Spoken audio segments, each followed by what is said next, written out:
jeté au milieu d'une querelle entre 10 guerriers, juste pour les empêcher de se massacrer. Et avec un simple poulet en guise d'épée, virevoltant de tous côtés, dans un premier temps, les a humiliés, et dans un second temps, leur offrant à boire une tournée, a réussi à les réconcilier et à s'en faire des alliés.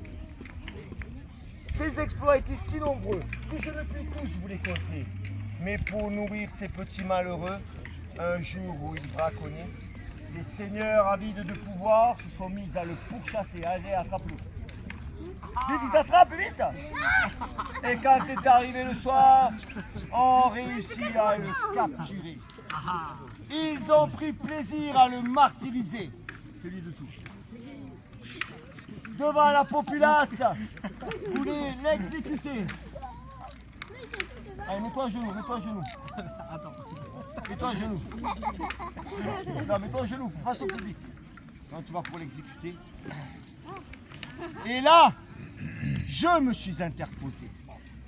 Avec ma verve, j'ai réussi à le sauver.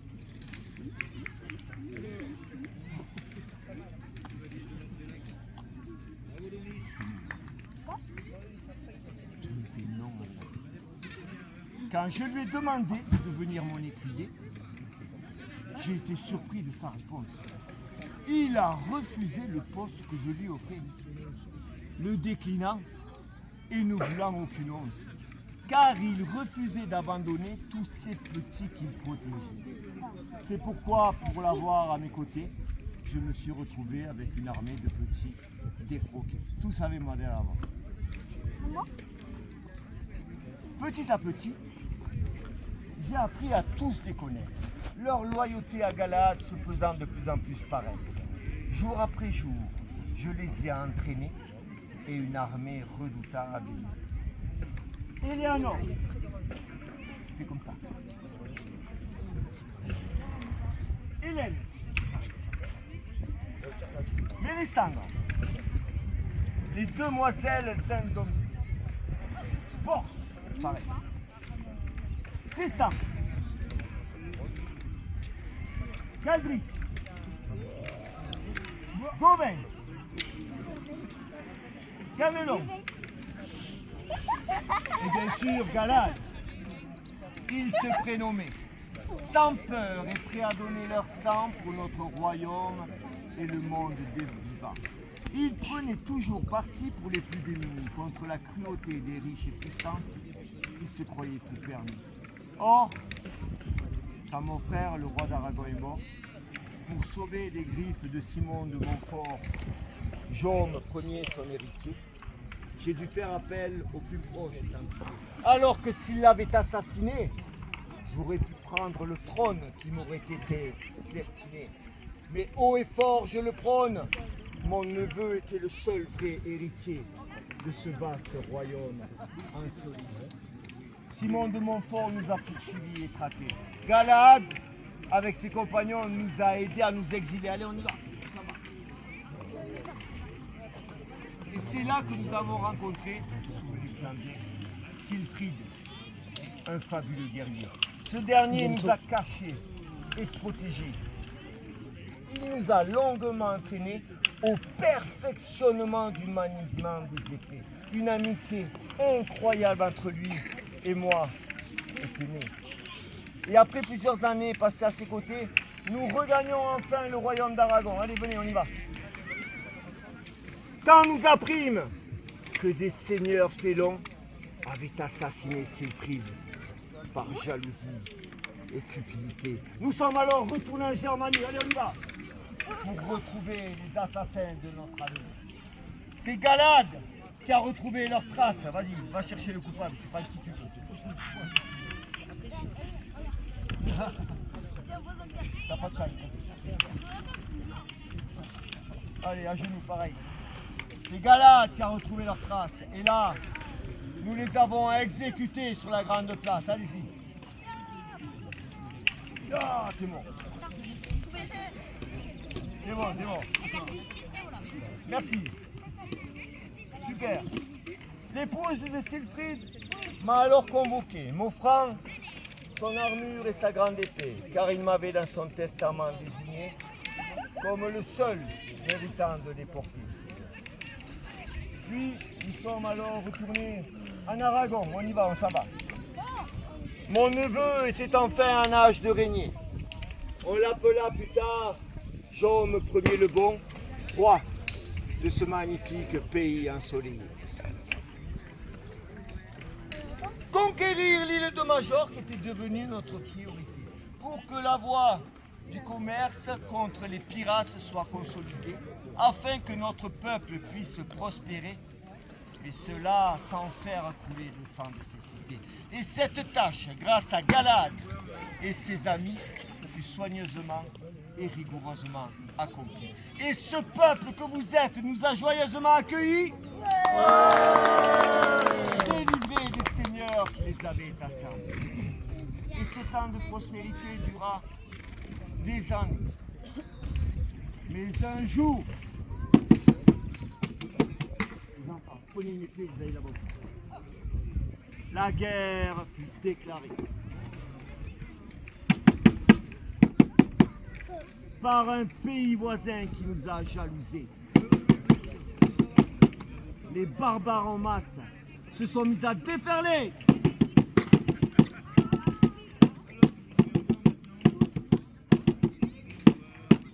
Lors de l'ultime bataille, nous étions alignés en formation. Les Templiers étaient venus nous aider. Galad, lui, avait disparu avec ses compagnons. Nous ne savions pas où ils étaient. Le soleil pointait au firmament. Et puis, les haches, les boucliers et les épées s'entrechoquèrent. De tous côtés, les hommes hurlaient, le sang coulait. Ils tombaient. C'était cela la guerre. Et alors que nous avons gagné cette bataille, nos ennemis fuyant dans la plus grande pagaille, nous entendîmes le son grave d'un corps.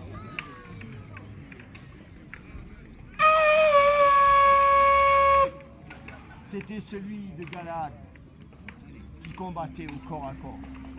Car il avait compris et deviné ce que l'ennemi complotait. Il avait fait face avec ses petits chevaliers à de nombreux assaillants qui nous contournaient dans le but de nous encercler. À 20 contre 1, ils avaient fait front pour se protéger mutuellement. Dos à dos, avaient formé un rond, et vous vous mettez dos à dos, vite. Hop, comme ça, regarde. Tac, tac, dos à dos, tac, comme ils ont fait là-bas les grands après. Dos à dos. Vas-y, dos à dos, tac. Comme ça, voilà, tac, et vous combattez. Vous avez les ennemis face au vous. Dos à dos avaient formé un rond. Mais les ennemis en grand surnombre les exposaient dans la pénombre. Nous avons accouru pour les sauver. C'est bon. Mais l'un après l'autre, ils étaient tombés. C'est bon. Seul Galad, encore debout, combattait, pourtant transpercé de multiples coups d'épée. Nous avons défait ces barbares de sa assoiffée. Quand je me suis retourné vers mon preux chevalier, celui-ci, en me souriant, à genoux est tombé, car comme ses compagnons, il avait été terrassé. Puis il eut la force de se tourner vers Bernat de Campanès, le Templier, et lui dit: Nuño Sant est le seul pouvant le cacher, avec son grand cœur capable de le protéger et contre les forces du mal garder son secret. Et il ajouta: car l'ordre des Templiers sera bientôt défait par un roi jaloux et un pape corrompu. Je le pris alors dans mes bras, désabusé, plein de larmes et le corps fourbu. C'est alors qu'il se transforma en écume. Les corps de ses chevaliers en firent tout autant. Puis s'élevait une épaisse brume, emportant ces derniers dans le vent. Allez, vous partez tous là-bas et vous.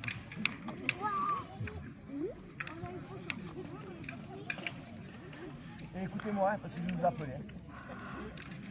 Bernat de Campanès, le Templier, comprit avec dépit que c'était leur devoir d'en payer le prix, pour désigner le vrai futur gardien du Graal, protecteur contre les forces du mal.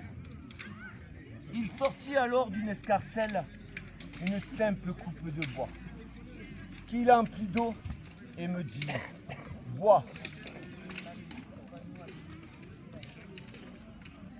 Ceci est devenu un rituel chaque semaine. Je n'avais pas encore compris qu'elle deviendrait mienne, ou plutôt que je deviendrais son gardien. Les Templiers mirent son destin entre mes mains, car comme Galad l'avait prédit, leur ordre fut défait par un roi maudit. Or, je finis par comprendre avec le temps qu'en buvant dans ce récipient, je vivrai éternellement, que je devrais subir les décès et la mort de tous mes proches, à croire que mon cœur deviendrait de la roche. Mais cette histoire ne s'arrête pas là. Car à chaque siècle qui passe, mes chevaliers renaissent derrière moi. Derrière moi, contre les forces du mal, combattent. Ah et trépassent, doucement. Hop, hop, les bulles, hop, le brouillard, hop, vous repartez.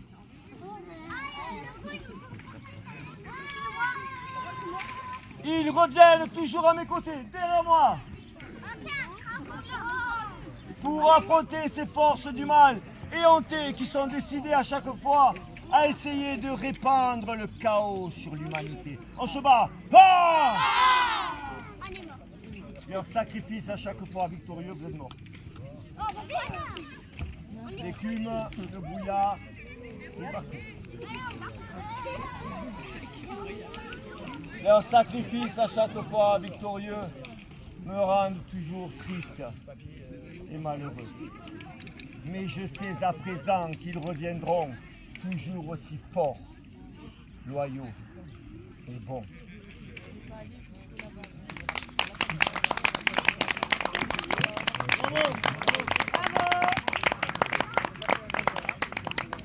Or, pour ce siècle, or, pour ce siècle, ils ont déjà ressuscité. Je les aperçois aujourd'hui à vos côtés.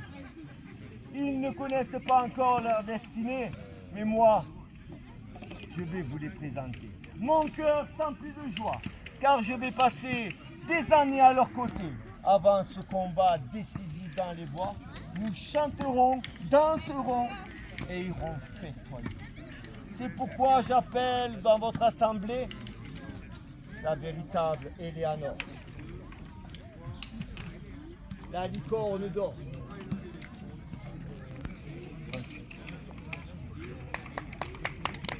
Hélène, la reine des sirènes.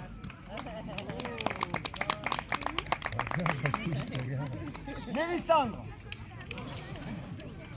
au blason de la salamandre.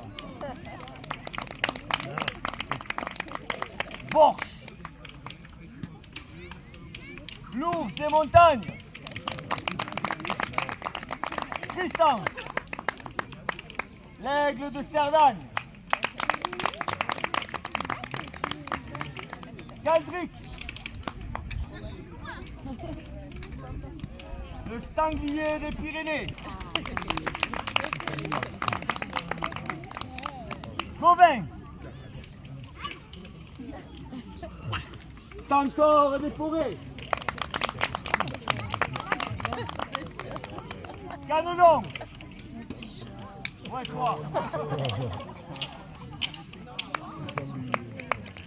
Guy le griffon. Et Galad, le chasseur de démons. Sur ce, gentes dames, chantons, dansons et festoyons. Tout le monde, allez. merci de m'avoir écouté. 4h30, on refait la catapulte et je refais les comptes après. J'espère que ça vous a plu, je sais pas.